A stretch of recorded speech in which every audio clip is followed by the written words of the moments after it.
Hello guys, welcome back to prep kit YouTube channel. तो guys, इस session के अंदर हम बात करने वाले हैं strategy for IIT JAM exam.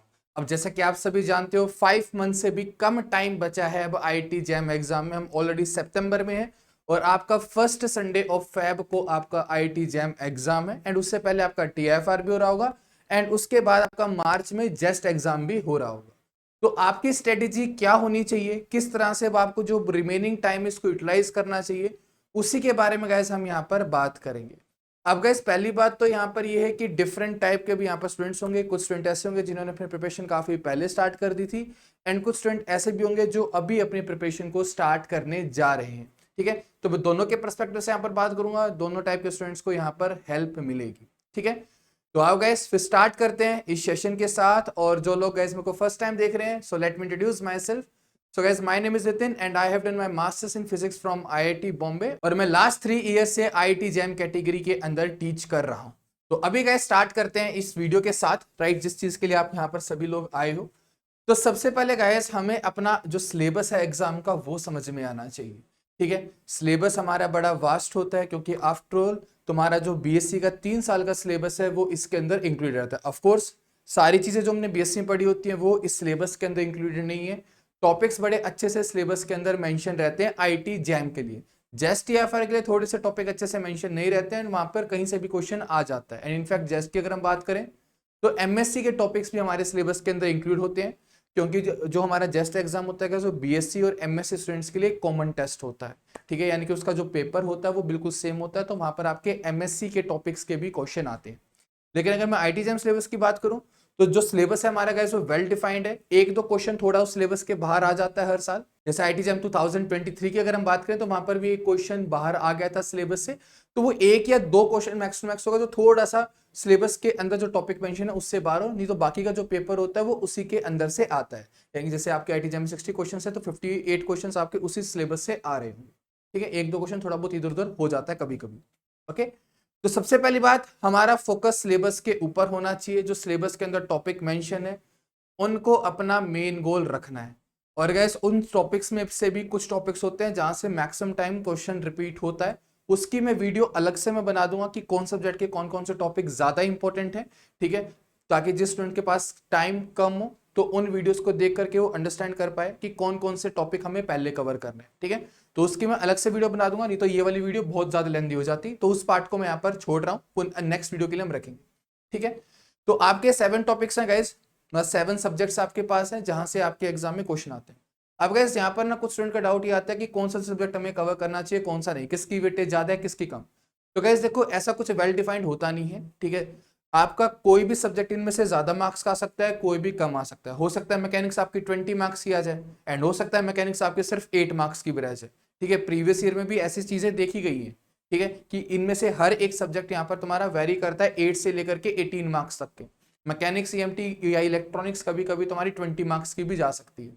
ठीक है, लेकिन जो बाकी के सब्जेक्ट्स हैं वो तुम्हारे वेरी करेंगे 8 से 18 मार्क्स के बीच में। कोई ज्यादा आ जाएगा, कोई कम आ जाएगा, तो इनका कोई रूल नहीं है। ठीक है, राइट, कोई भी सब्जेक्ट ज्यादा मार्क्स आ सकता है, कोई भी कम मार्क्स का आ सकता है। अगर मैं रेलेवेंस की बात करूं कि पहले में कौन से कवर करने चाहिए, तो गाइस उसमें ऑफकोर्स मैथमेटिकल फिजिक्स हमें सबसे पहले कवर करना चाहिए क्योंकि बाकी जगह पर भी हमें हेल्प करता है और मैथमेटिकल फिजिक्स अपने आप में एक स्कोरिंग टॉपिक है। ठीक है, ज्यादा मुश्किल क्वेश्चन आते नहीं है। अगर मैं खासकर आईटी जैम एग्जाम की बात करूं, बहुत ईजी क्वेश्चन आते हैं, आराम से क्वेश्चन हो जाता है। ठीक है, मैकेनिक्स सीएमटी गाइस काफी बड़े सब्जेक्ट्स हैं। मैकेनिक्स अगर तुम देखोगे तो अगर तुम्हें क्लास 11 की मैकेनिक्स अच्छे से आती है तो ज्यादा प्रॉब्लम यहाँ पर आती नहीं है क्योंकि हर टॉपिक तुम्हारे पास यहाँ पर क्लास 11 से है, बस यहाँ पर थोड़ा सा एडवांस वर्जन हर चीज का रहेगा। ठीक है, लेकिन क्लास 11 का यहाँ पर रेफरेंस काफी ज्यादा रहता है मैकेनिक्स में। ईएमटी काफी बड़ा सब्जेक्ट है, काफी चीजें इसके अंदर नहीं निकल करके आती हैं जो हमने क्लास 12 में नहीं पढ़ा था। ऑफकोर्स बेसिक्स क्लास 12 के हैं, लेकिन उसके आगे यहाँ पर चीजें आपके लिए बहुत कुछ नहीं रहेंगी। ठीक है, फिर केटीजी थर्मल स्टैटिस्टिक्स, तो गाइस यहाँ पर जो आपकी केटीजी है इसको छोड़ना नहीं है, इंपॉर्टेंट है, छोटा सा होता है। थर्मल की बात करें तो काफी सारे टॉपिक्स हैं जहां से गिने चुने कुछ टॉपिक जहां से क्वेश्चन ज्यादातर रिपीट होते हैं, उसको मैं अलग से वीडियो में डिस्कस कर दूंगा जैसे मैंने पहले बोल दिया है।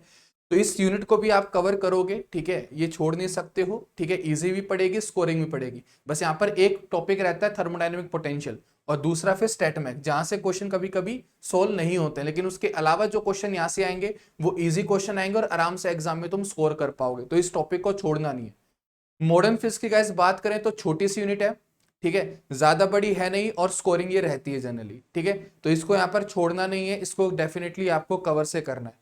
अब तुम कहोगे कि मैं सारे तो बोलता जा रहा हूँ, तो गाइस अगर छोड़ने की बात आ रही है ना तो आप ईएमटी को छोड़ सकते हो, ठीक है, क्योंकि ईएमटी हालांकि देखो एमएससी के अंदर आएगा आपके 2 सेमेस्टर के अंदर, तो ऑफकोर्स बेसिक्स में थोड़ी आपको वहां पर कमी होगी, लेकिन अगर मैं एंट्रेंस के पॉइंट ऑफ व्यू से बात करूं तो आप ईएमटी को छोड़ के बाकी की चीजों के ऊपर ज्यादा फोकस कर सकते हो। एंड ईएमटी के जो इंपॉर्टेंट टॉपिक्स हैं वो अलग से मैं लिस्ट डाउन कर दूंगा, आप सिर्फ उनके ऊपर फोकस कर लेना, उनसे भी आपका काम हो जाएगा, ठीक है ना, राइट। इलेक्ट्रोमैग्नेटिक थ्योरी के मैं अलग से इंपॉर्टेंट टॉपिक को स्पेसिफाई कर दूंगा, अगर आप उनको भी कवर कर लोगे तो आपका काम वहां से भी चल सकता है, ठीक है।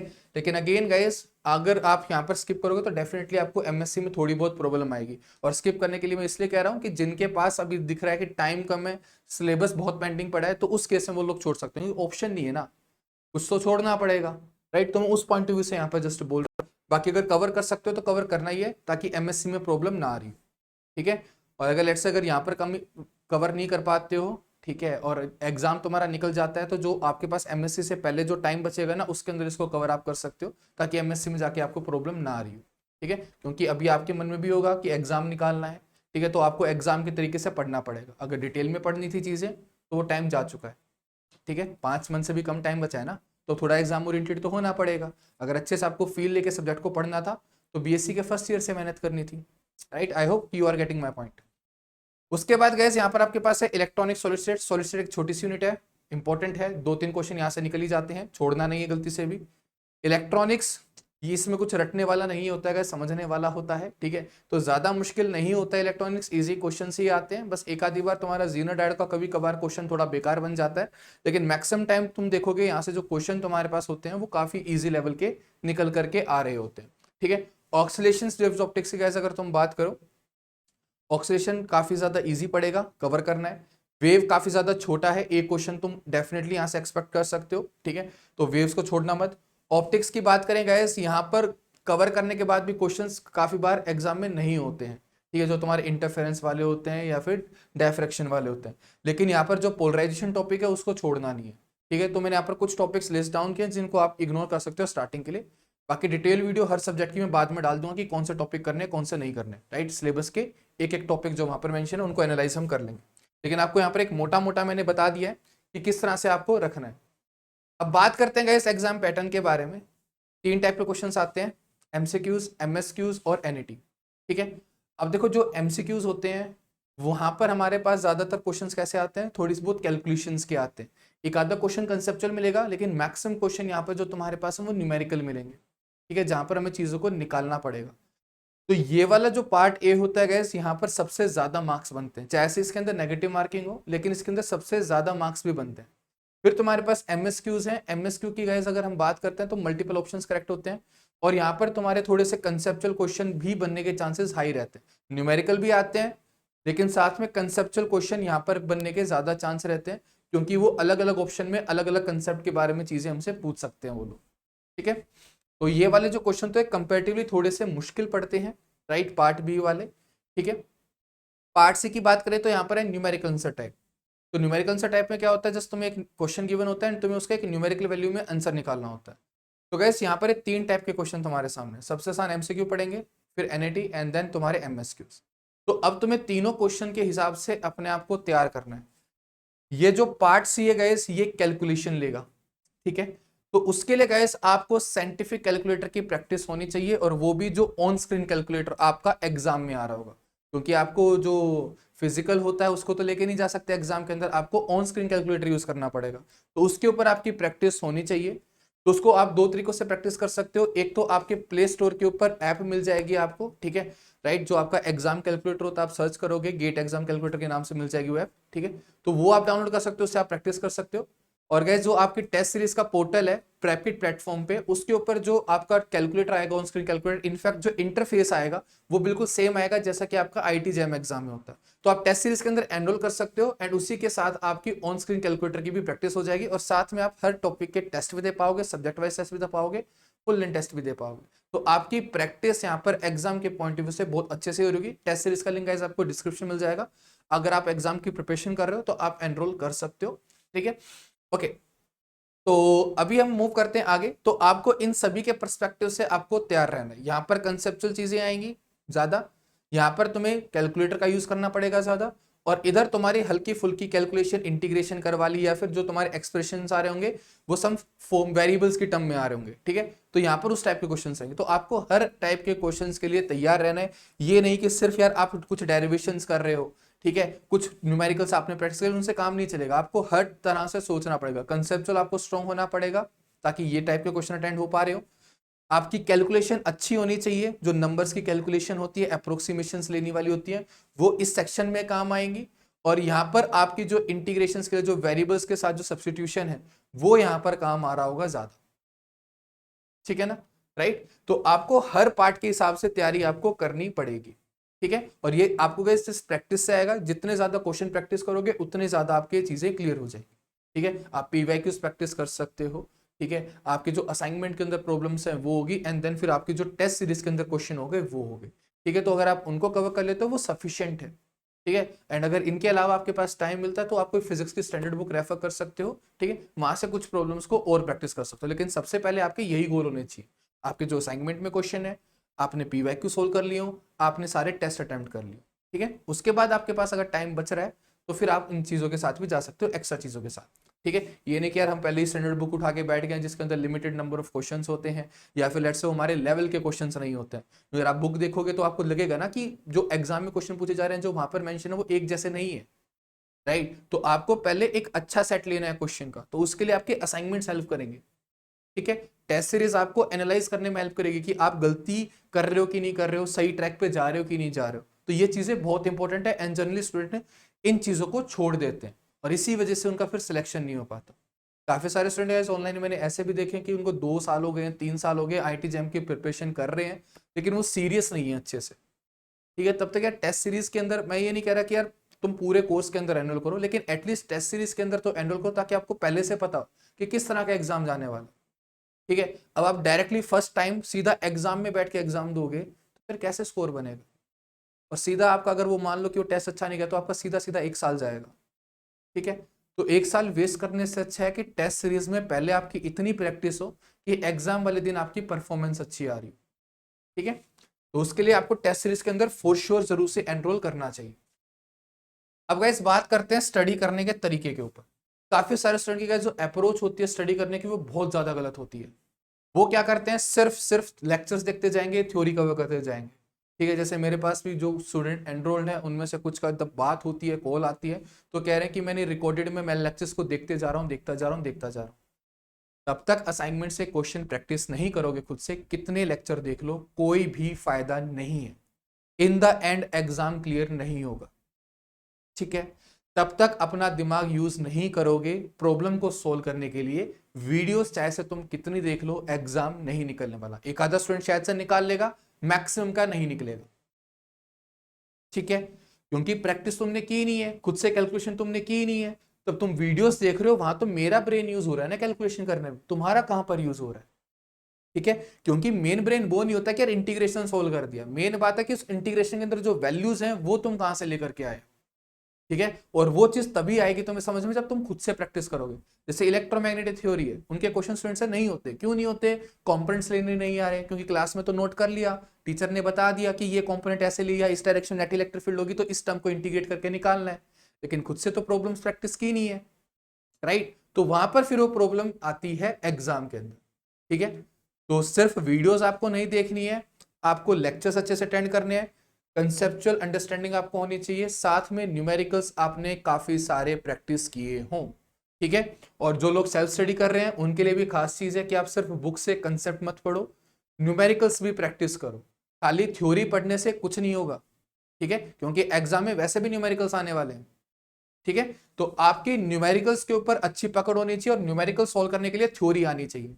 तो दोनों चीजों के ऊपर आपको एक साथ फोकस करना पड़ेगा, थ्योरी और न्यूमेरिकल्स। लेट्स से थ्योरी आप 30% फोकस कर रहे हो, 70% आपका फोकस न्यूमेरिकल्स के ऊपर होना चाहिए, तब जाकर के एग्जाम में क्वेश्चन होंगे। ये भी नहीं कि यार सिर्फ फॉर्मूला देख लिया है थ्योरी पार्ट से और फिर उसके ऊपर क्वेश्चन कर रहे हैं, उससे भी कुछ नहीं होना, क्योंकि शायद से 2 क्वेश्चन ठीक हो जाएंगे, तीसरा क्वेश्चन गलत होगा उस तरीके से, क्योंकि फॉर्मूले की लिमिटेशंस भी होती है ना, कब किस चीज को क्या पुट करना है, वो तो फॉर्मूला देख के समझ में नहीं आएगा, वो तो कंसेप्ट समझ में आएगा तब आएगी ना बातें, राइट। जैसे इलेक्ट्रिक फील्ड की मैं बात करता निकालने के लिए हमें कॉम्पोनेंट्स लेने पड़ते हैं, जैसे फॉर्मूला देख के तुम एक दो क्वेश्चन वैसे ही कर लोगे, लेकिन अगर थोड़ा सा ट्रिकी क्वेश्चन है तो तब तक कंसेप्चुअल चीजें नहीं तुम्हें क्लियर होंगी तो वो क्वेश्चन तुम्हारा गलती होगा, ठीक है।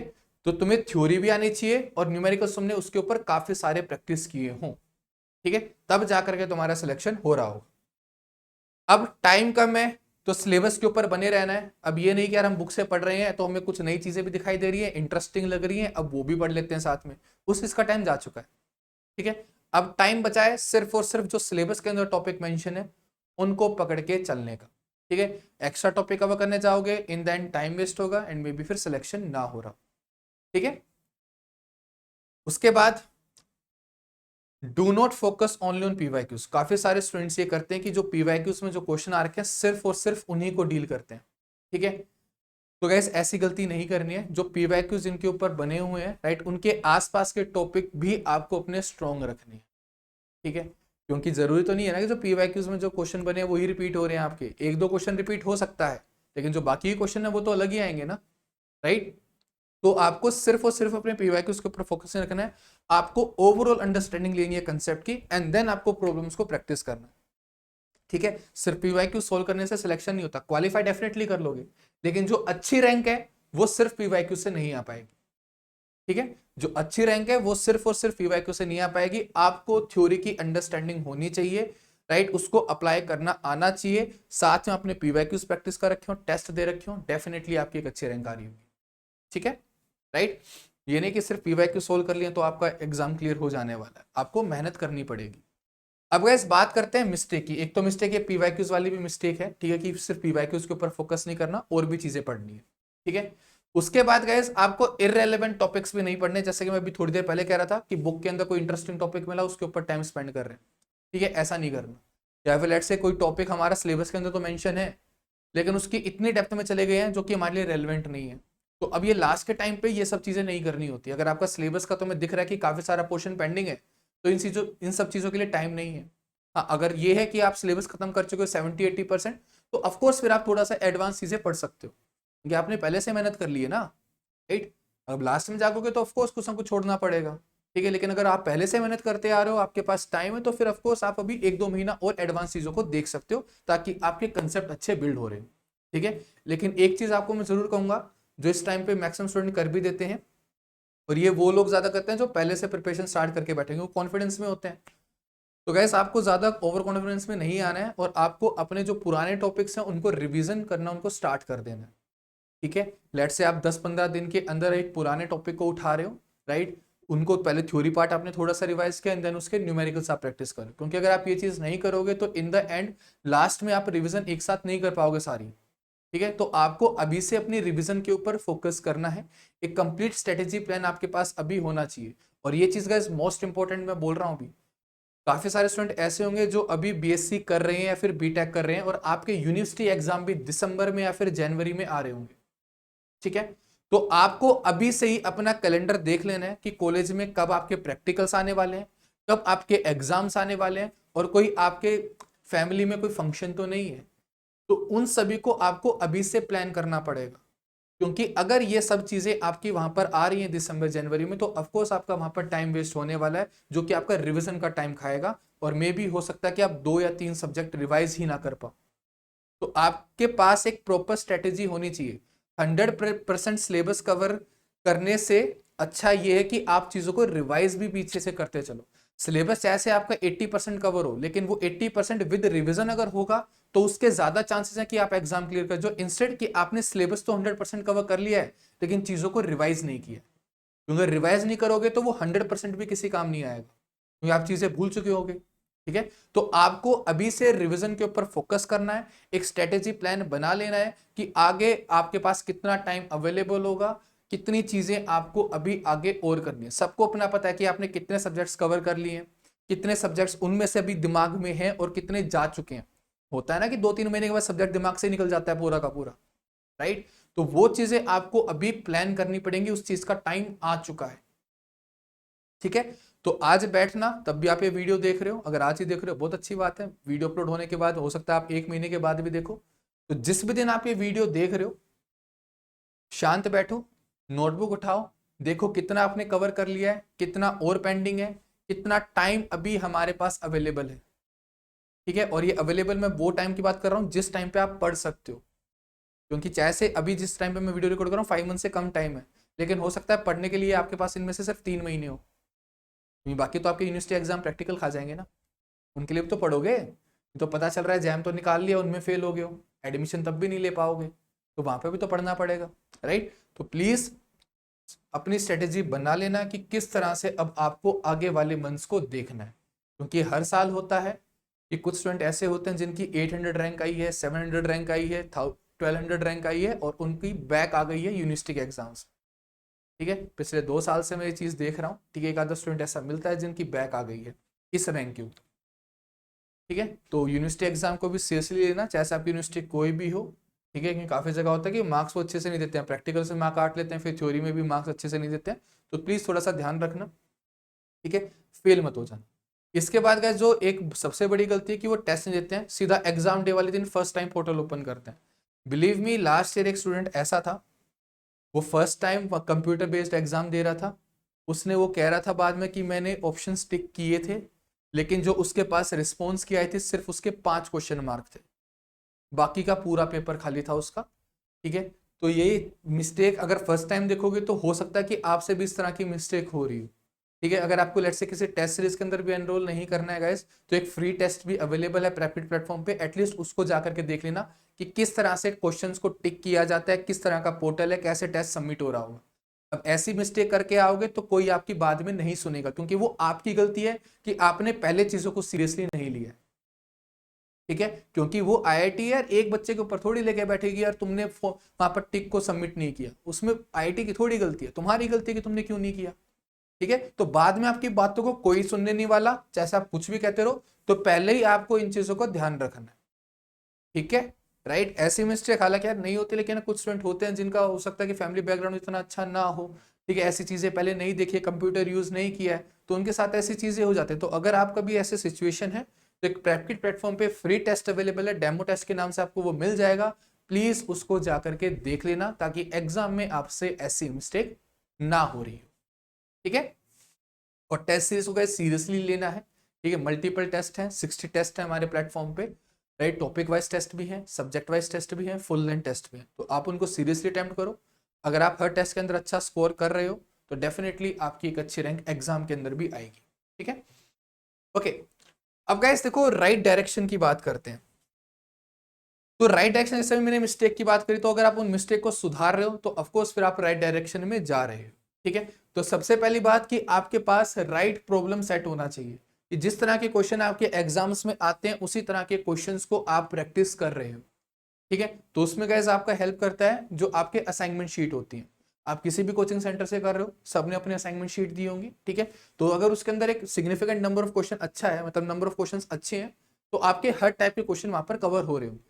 ठीक है, कुछ पीवाईक्यूज होंगे आपके वहां पर, एंड कुछ नॉन पीवाईक्यूज क्वेश्चन भी होंगे, ताकि आपकी अच्छे से हर टॉपिक की कवरेज हो रही हो। ठीक है, उसके बाद गाइस पीवाईक्यूज के ऊपर आपको फोकस रखना है, सिर्फ पीवाईक्यूज के ऊपर डिपेंड नहीं होना है, लेकिन फोकस जरूर से पीवाईक्यूज के ऊपर रखना है और उसके आसपास के टॉपिक, क्योंकि जहां से पहले क्वेश्चन पूछा गया उसके आसपास के टॉपिक के ऊपर भी तो आगे क्वेश्चन पूछा जा सकता है, राइट। तो पीवाईक्यूज वाले टॉपिक और उसके आसपास के जो टॉपिक्स हैं उनके ऊपर आपको खास फोकस रखना है अपने प्रिपरेशन के दौरान। ठीक है, यानी कि इररेलेवेंट कंटेंट से जो बचने का तरीका है वो यही है कि पीवाईक्यूज देखो कि कहां कहां से है। ठीक है, उसके आसपास के टॉपिक्स और पढ़ो। ठीक है, जो उनसे रिलेटेड टॉपिक्स है। फिर गाइस टेस्ट को आपको रेगुलरली देना है, ये नहीं कि भाई हम आखिरी के महीने में टेस्ट दे रहे होंगे, नहीं, अभी से टेस्ट देना स्टार्ट करो, क्योंकि एकदम से टेस्ट में स्कोर नहीं बनता है।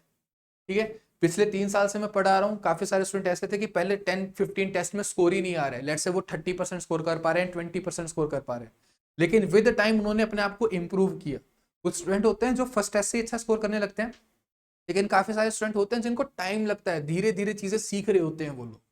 ठीक है, तो आप अभी से टेस्ट देना स्टार्ट करोगे तो धीरे धीरे आपकी चीजें इंप्रूव हो रही होंगी। अगर लेट स्टार्ट करोगे ऑफकोर्स फिर आपके पास वो ठीक करने का टाइम नहीं बचेगा। ठीक है, तो जितना जल्दी स्टार्ट करोगे उतना ज्यादा बेटर है। ठीक है, और वैसे भी 60 टेस्ट हैं, खत्म नहीं होने वाले। ठीक है, तो हर वीक में 1-2 टेस्ट का टारगेट बनाओ अभी, और स्टार्ट करो अपनी प्रिपरेशन को अच्छे से। फिर गैस नेक्स्ट चीज बहुत इंपॉर्टेंट, हर स्टूडेंट गैस अलग होता है। कोई फास्ट लर्नर होता है, कोई स्लो लर्नर होता है, ठीक है। अब फास्ट लर्नर क्या होता है, उसके लिए 3-4 महीने का टाइम भी बहुत होता है, लेकिन एक स्लो लर्नर के लिए 3-4 महीने ऐसे निकल जाते हैं, कुछ कवर नहीं होता है। तो गाइस स्लो लर्नर के लिए मैं कहूंगा कि खासकर अपने इंपॉर्टेंट टॉपिक्स को पकड़ते हुए चलना। अगर आपको पता है कि आप एक स्लो लर्नर हो, चीजों में टाइम आपको लगता है, तो सिर्फ आप इंपॉर्टेंट टॉपिक्स के ऊपर ही फोकस करोगे अभी से। लेकिन अगर आप एक फास्ट लर्नर हो, तो फिर आप थोड़े से इररिलेवेंट टॉपिक जो कि आसपास के टॉपिक हैं, उनको भी आप साइड में कवर करते हुए चलोगे। पहले उन टॉपिक्स को खत्म करो, उसके बाद आपके पास फिर टाइम बचता है, फिर जो लेस इंपॉर्टेंट टॉपिक है, राइट, उनको भी आप लोग कवर करोगे। समझ में आई बात? तो पहले इंपॉर्टेंट टॉपिक्स को कवर करो, उसके बाद अगर आपके पास टाइम है तो फिर आप एक्स्ट्रा टॉपिक्स के ऊपर जाओगे, ठीक है। ओके, तो ये तो थी राइट डायरेक्शन कि आपको किस तरह से आगे अपना रखना है।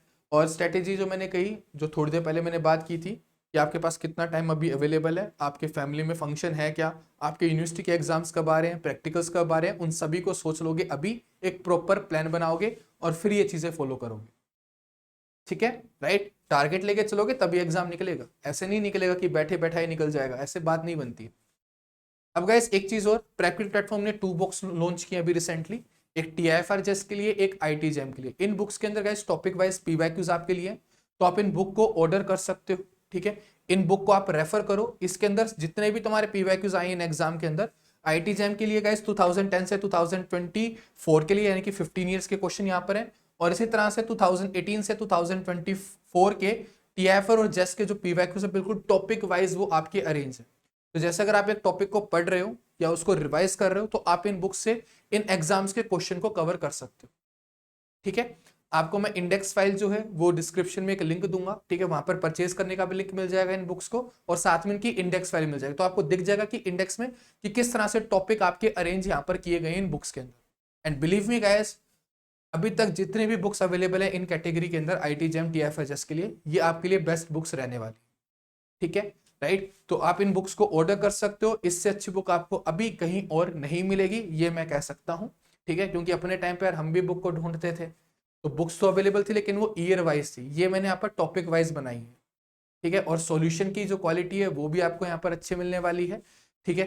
फोन साइज भी छोटा नहीं रखा गया, जैसे बुक के अंदर होता है ना कि काफी छोटा फोन साइज करते हैं कि समझ में ही नहीं आता है, तो फोन साइज आपको प्रॉपर मिलेगा, स्पेसिंग आपको प्रॉपर मिलेगी, क्वालिटी पेपर की बहुत अच्छी मिलेगी, ठीक है। डिस्क्रिप्शन में लिंक है, एक बुक का जो प्राइस है जो 550 है, यानी कि दोनों बुक्स आपकी 1100 में आ रही होंगी, ठीक है।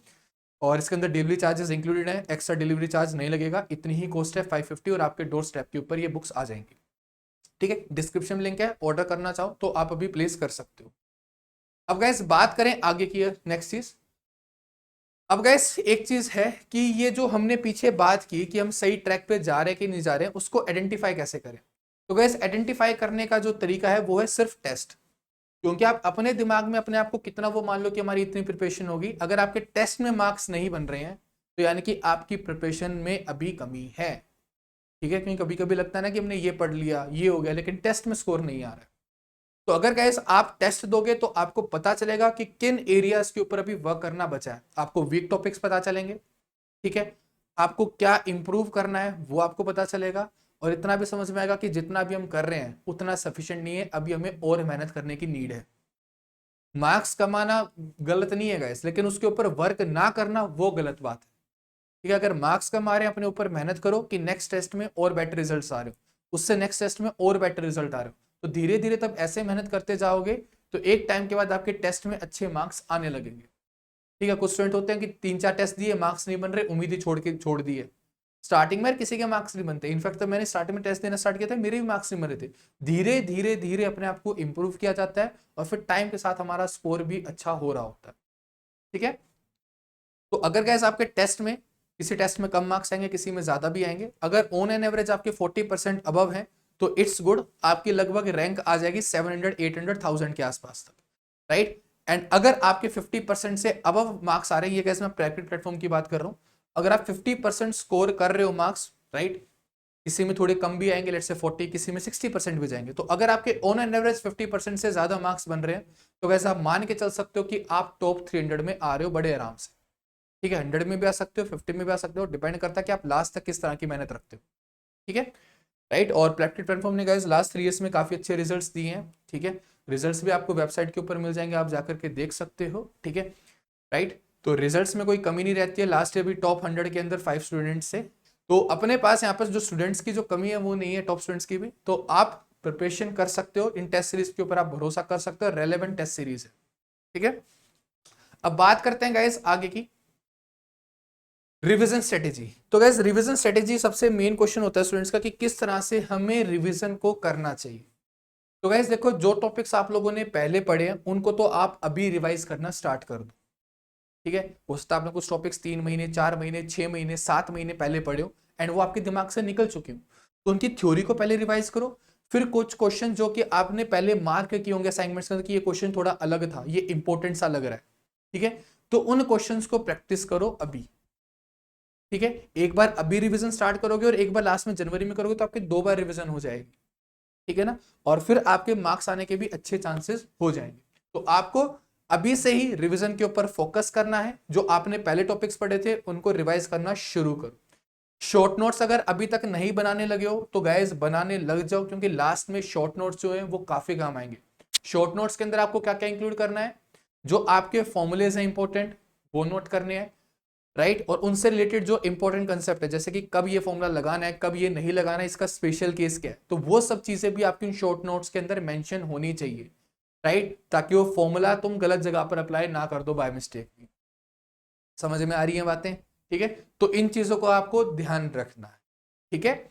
उसके बाद गाइस जो आपके रिवीजन के टाइम पे जो आपके वीक टॉपिक्स हैं, कि आपने कोई पहले टॉपिक कवर किया था लेकिन टेस्ट में अभी उसके मार्क्स नहीं आ रहे हैं, ठीक है, क्वेश्चंस आपके, लेट्स से आपने फुल लेंथ टेस्ट दिया, आपके उस सब्जेक्ट से क्वेश्चन नहीं हुए, तो आपको पता है कि सब्जेक्ट मैंने पहले कवर किया था, अभी क्वेश्चंस नहीं हो रहे हैं, तो उसके ऊपर आप खास ध्यान दोगे कि वो टॉपिक आपका जल्दी कवर होगा दोबारा से, क्योंकि एक बार आप ऑलरेडी पहले उसके ऊपर मेहनत कर चुके हो, ठीक है। तो जो आपके करंटली वीक टॉपिक्स हैं उनके ऊपर आप अपना फोकस करोगे, और साथ में जो इंपॉर्टेंट है उसके ऊपर और ज्यादा ध्यान दोगे, क्योंकि कुछ टॉपिक होते हैं ना कि जो हमारे वीक है लेकिन इंपॉर्टेंट बहुत ज्यादा है, कि पता ही कि यहां से तो क्वेश्चन आएगा ही एग्जाम में, हाई चांस आने के, तो उन टॉपिक्स को पहले पकड़ोगे, ठीक है, उन टॉपिक्स को पहले पकड़ोगे, और जो टॉपिक्स थोड़े डिफिकल्ट हैं, लेस इंपॉर्टेंट है, उनको साइड में कर दोगे अगर आपके पास टाइम कम है तो, ठीक है, कि अगर सिलेबस आपका काफी पेंडिंग है, टॉपिक डिफिकल्ट है, लेस इंपॉर्टेंट भी है, साइड में कर दो, ठीक है। लेकिन अगर कोई टॉपिक ये है कि थोड़ा सा डिफिकल्ट है लेकिन बहुत ज्यादा इंपॉर्टेंट है, तो उसको छोड़ना नहीं है,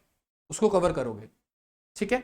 तो ये अगर स्ट्रेटेजी दिमाग में रखोगे तो ज्यादा इंपॉर्टेंट स्टफ को आप कवर कर पाओगे, जो कि डेफिनेटली आपका एग्जाम में भी मार्क्स बढ़ाएगा, और जो फिर जो लेस इंपॉर्टेंट चीजें जो आप यहां पर स्किप कर रहे हो, इनको आप एग्जाम के बाद कवर कर सकते हो बिफोर योर एमएससी, ठीक है। एमएससी से पहले, स्टार्ट होने से पहले जो टाइम बचेगा उसके अंदर वो जो लेस इंपॉर्टेंट टॉपिक आपने स्किप किए हैं उनको आप कवर कर सकते हो, ठीक है, ओके। अब गाइस एक चीज और है, जैसे कि टाइम कम है तो यहाँ पर स्टूडेंट्स को रिक्वायरमेंट होती है कि हमारा शॉर्ट टाइम में एक बार सिलेबस फिनिश हो जाए, ताकि हम बाद में फिर क्वेश्चंस को प्रैक्टिस कर पाए। तो गाइस उस चीज के लिए आपके लिए क्रैश कोर्स है प्रैपिड प्लेटफॉर्म पर, आप एनरोल कर सकते हो इस बैच के अंदर। इस बैच के अंदर गाइस आपको क्या मिलेगा, सारे इंपॉर्टेंट टॉपिक्स के video lecture with some solved example. Class के अंदर ही गाइस आपके सोल्ड एग्जाम्पल हुए, पहले कंसेप्ट इंट्रोड्यूस किया गया है एंड देन उसकी प्रॉब्लम्स को प्रैक्टिस किया गया। तो 150 आवर्स की गाइस आपको यहाँ पर वीडियो कंटेंट मिलने वाला है, ठीक है, और बाद में गाइस कुछ हम आगे प्रॉब्लम सेशन लाइव भी करेंगे, तो वो भी इसके अंदर आपके लिए रहेगी। 150 आवर्स से सिर्फ रिकॉर्डेड वाला है जो आपको अभी तुरंत मिल जाएगा, राइट। आगे हम कुछ क्लासेस दिसंबर एंड जैन के अंदर प्रॉब्लम सेशन हो होंगे लाइव, वो इस कोर्स के अंदर इंक्लूडेड रहेगा, ठीक है। टॉपिक वाइज असाइनमेंट्स आपके पास होंगे, क्लास पीडीएफ आपके पास होगी, शॉर्ट नोट्स आपके पास होंगे, वैलिडिटी इसकी गाइस आईआईटी जैम एग्जाम तक रहेगी, जिस दिन आपका एग्जाम हो जाएगा उससे नेक्स्ट डे आपका गाइस ये कोर्स एक्सपायर हो जाएगा। प्राइस जो रहेगी वो रहेगी 4000 रुपीज, 3999 आपकी यहाँ पर प्राइस है। तो आप इस कोर्स के अंदर एनरोल कर सकते हो, और दिसंबर जनवरी के अंदर मैंने क्या कहा आपको, लाइव प्रॉब्लम सेशन आपके हो रहे होंगे, ताकि, और वो किस तरह से होंगे, लेट्स से मैंने आपको एक टॉपिक बता दिया कि इन टॉपिक्स को हम, इन टॉपिक्स के क्वेश्चन को हम इस सेशन के अंदर प्रैक्टिस करेंगे, तो आप उसको रिवाइज करके आओगे एंड देन उसके हम लाइव क्लास के अंदर प्रॉब्लम सोल्व करेंगे। कोई डाउट आपके पास रह जाता है, लेट्स से आपने कुछ पढ़ा था, कुछ समझ में नहीं आया, डाउट आ रहा है, तो आप डाउट सेशन उसी क्लास के एंड में आप पूछ सकते हो अपने डाउट को, ठीक है। तो एज आपके पास डाउट सेशन भी रहेगा, प्रॉब्लम सेशन भी रहेगा, ठीक है। तो डेफिनेटली ये कोर्स आपके लिए काफी ज्यादा हेल्पफुल रहेगा, राइट। लास्ट 3 ईयर से हम रन कर रहे हैं इस कोर्स को, रिवीजन कोर्स को, ठीक है। तो डेफिनेटली ये चीज आपके लिए काफी ज्यादा हेल्पफुल रहने वाली है, बिलीव मी, ठीक है। तो आप इसके अंदर अभी से एनरोल कर सकते हो और इस क्रैश कोर्स को स्टार्ट कर सकते हो पढ़ना इससे। अगर गाइस कोई स्टूडेंट ऐसा है कि मेरे को क्रैश कोर्स नहीं करना, मेरे को नहीं समझ में आता सिर्फ इंपॉर्टेंट टॉपिक्स क्या है, ठीक है, मेरे को कंप्लीट डिटेल में पढ़ना है, तो गाइस उसके लिए भी डिफरेंट वैलिडिटी के साथ फुल रिकॉर्डेड कोर्स अवेलेबल है, ठीक है। इसके अंदर गाइस आपका 100% सिलेबस कवरेज होगा, जितने टॉपिक्स आपके आईटी जैम सिलेबस के अंदर मेंशन है या फिर टीएफआर जस्ट के लिए जो टॉपिक्स रिलेवेंट है, आपको यहाँ पर सारे टॉपिक्स मिलेंगे। 450 आवर्स के गाइस यहाँ पर आपके पास वीडियो लेक्चर्स रहने वाले हैं, ठीक है। टॉपिक वाइज असाइनमेंट्स मिलेंगे, क्लास की पीडीएफ मिलेगी, शॉर्ट नोट्स मिलेंगे, टेस्ट सीरीज मिलेगी, और वैलिडिटी गाइस जो आईटी जैम 2025 को टारगेट कर रहे हैं, तो गाइस उनके लिए मैं कहूंगा कि आप 6 मंथ्स वाले प्लान को चूज करना। इसके अंदर डिफरेंट प्लान्स हैं, 3 मंथ्स का है, 6 मंथ्स का है, 9 मंथ्स का है, 12 मंथ्स का है, 2 ईयर्स का है। तो अगर आप 2026 वाले एस्पिरेंट हो तो गाइस आप 1 ईयर वाले या फिर 2 ईयर प्लान के साथ जा सकते हो। लेकिन अगर आप आईटी जैम 2025 के लिए प्रिपेयर कर रहे हो तो गाइस 6 मंथ्स वाला आपके लिए बेस्ट रहेगा, क्योंकि आपके लिए ये टीएफआर भी कवर करेगा, जैम भी कवर करेगा एंड जेस्ट एग्जाम को भी कवर कर देगा, राइट। तो इसके अंदर आपके पास सब कुछ रहने वाला है, तो आप इसके साथ जा सकते हो अगर आपको डिटेल में कोर्स चाहिए। और अगर सिर्फ इंपॉर्टेंट टॉपिक्स का कोर्स चाहिए तो क्रैश कोर्स आपके पास अवेलेबल है। तो 2 टाइप के कोर्सेज मैंने यहाँ पर बताए हैं, ठीक है। तो आप इनके अंदर एनरोल कर सकते हो एंड अपने अकॉर्डिंग अपनी प्रिपरेशन को कर सकते हो। एंड इन केस गाइस अगर आपको अभी भी कोई क्वेरी रह जाए तो गैस यहाँ पर ये व्हाट्सएप नंबर लिखा हुआ है, पहले आप इस नंबर पे टेक्स्ट कर सकते हो एंड अगर आपको कॉल पे बात करनी है तो एक बार गैस टेक्स्ट कर लेना पहले एंड उसके बाद फिर आपकी कॉल भी अरेंज हो जाएगी। नंबर है 9971029358 और या फिर आप ईमेल भी कर सकते हो contact@myprepkit.in। तो गैस इस वीडियो के लिए सिर्फ इतना ही एंड आई होप कि इस वीडियो के अंदर आपको थोड़ी सी मोटिवेशन मिली होगी, चीजें समझ में आएंगी कि किस तरह से आपको आगे चलना है। और हर एक सब्जेक्ट के जो इंपॉर्टेंट टॉपिक की वीडियो है गाइस वो मैं आगे डाल दूंगा, राइट, कि कौन कौन से टॉपिक आपको पहले कवर करने चाहिए जहां से क्वेश्चन आने के मैक्सिमम चांसेस होते हैं। तो मिलते हैं गाइस जल्दी हम नेक्स्ट वीडियो के अंदर। बाकी सभी कोर्सेज के जो लिंक है वो डिस्क्रिप्शन में मिल जाएंगे या फिर आप प्रैपकिट ऐप को डायरेक्टली विजिट कर सकते हो एंड वहां जाकर के कोर्स के अंदर एनरोल कर सकते हो। डिफरेंट प्लान्स की मैंने यहाँ पर आपको बता दिया कि क्या क्या आपको उनके अंदर मिलने वाला है, साथ में मैंने प्राइसिंग की बात कर ली है। आई गेस मैंने रिकॉर्डेड कोर्स की प्राइसिंग नहीं बताई, तो गाइस रिकॉर्डेड कोर्स की जो 6 मंथ्स का जो प्लान है ना ये 5399 का है, ठीक है। तो अगर इनकेस इसमें कोई इंटरेस्टेड है तो इसको एनरोल कर सकते हो। तो जो क्रैश कोर्स है 4000 का है एंड ये वाला जो है 5400 का है, ठीक है। तो प्राइसिंग है ज्यादा नहीं है, एक सुटेबल, एक काफी अफोर्डेबल प्राइस है और इसके अंदर जो कंटेंट मिलने वाला है डेफिनेटली आपको काफी सारी जगह से अच्छा मिलने वाला है। तो इस वीडियो के लिए गाइस इतना रखते हैं, फिर मिलते हैं नेक्स्ट सेशन के अंदर एंड टिल देन बाय।